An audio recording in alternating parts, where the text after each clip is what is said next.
Guys, welcome back to the Porsche 911 Part 2. If you saw Part 1, you would have seen that I had a Porsche 911 Targa GTS, which is the 991 Generation 2 or .991.2, booked in with me for a set of front and rear discs and pads. The customer supplied the front and the rear discs and pads, but we only were able to fit the rear discs and pads as the fronts were a little bit different to what we could find based on the registration and the VIN number. But the job didn't quite go to plan because of incorrect parts. Where the registration would tell you that the fronts are a 330mm disc, realistically, taking it off the car, we actually have a 350mm disc, which we later found out there was a slight upgrade from Porsche in this time, where they would put on a two-piece disc onto the car rather than a single piece. Both the customer and I thought that there are only really two variations of disc for the car, where you'd have a standard steel disc and your carbon ceramic, but we later found out obviously that there was a two-piece variant which is slightly wider in diameter, which basically put the entire job on pause. But we now have the car back with us today, and we are going to be tackling these fronts for the second time. Let's go and check out the car.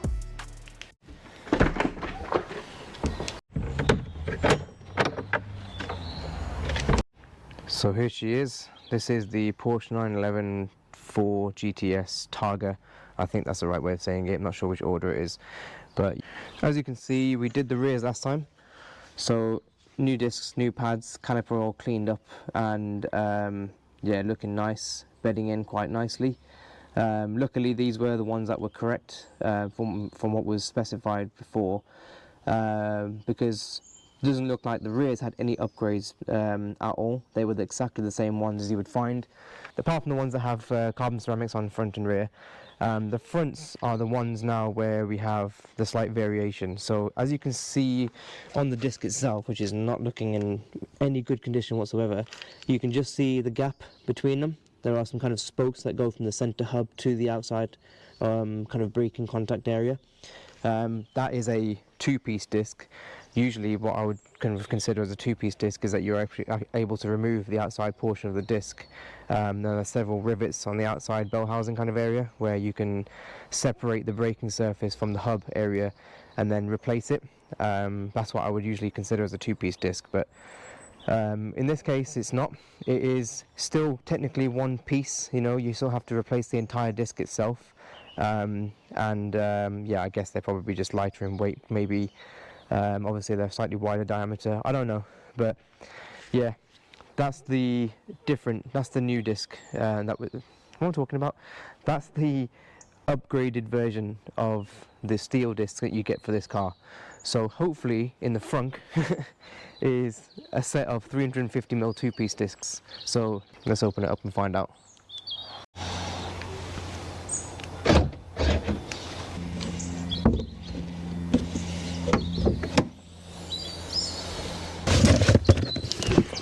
Oh, we got some Zimmermans, lovely stuff.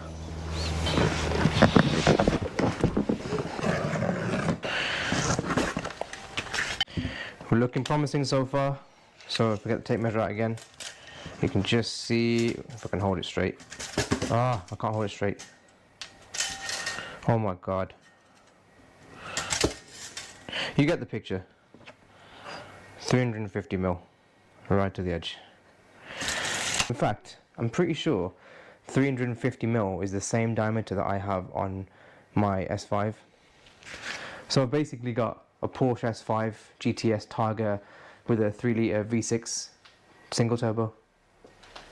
Nah. Very similar spec, very, very, very different car. Who knows? But yeah, looking good. Let's get him on the car.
And that is one side at the front done, and you can tell already how much easier that was to fit than the first time I did it when you've got the right parts. So I'll just spin you around and I'll show you now.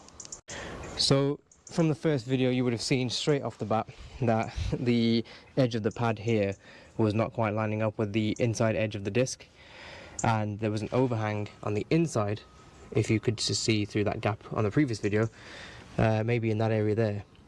Now obviously this is definitely not the case now. We've got the inside of the pad meeting exactly where it should do on the inside of the disc, and we've got no overhang whatsoever, and everything looks amazing. These center bolts are all torqued back up to spec, new stretch bolts in the caliper, all cleaned up. Wear sensors are now in the pad. I actually left the old wear sensors just tucked down the back here because I'd already plugged them in, and there's no point taking them out to put them back in again when they can just sit there for a little while. Also, it doesn't put any error message on the dashboard for when the driver takes it away half done. Obviously the rear's done and the front's not. So yeah, much better. And don't know if I said in the past, but these are surprisingly straightforward. The brakes on these are, well, obviously with the center locks it makes things a little bit easier because you haven't got to worry about the kind of seized screws and everything. But yeah, these are really kind of if I explained, it's like Lego really. Like everything fits together really well, and yeah, you know, proof's in the pudding. Looks great. So now we've got 3 out of 4 all finished. Now just got to get the final side done, and then this Porsche is finished. I kind of forgot to record an outro to that video, but yes, the opposite side was done. In fact, if you want to see how that side went, check out my Instagram and TikTok. This video for some reason went bloody viral, so it's got like a whole 1 million+ views. It's ridiculous, but so I'm sure a lot of you have seen it already if you're on this YouTube page. But yeah, as I say, it's all done. I think the car a few weeks on now has been sold to its new owner, so the car's sitting on the new owner's driveway, or they're blasting it around some B roads, who knows. Probably taking it to Caffeine and Machine or something like that. But don't blame them, that car's freaking awesome. But yeah, as always guys, if you've enjoyed this video, please do like, subscribe, share, comment, all that kind of good stuff.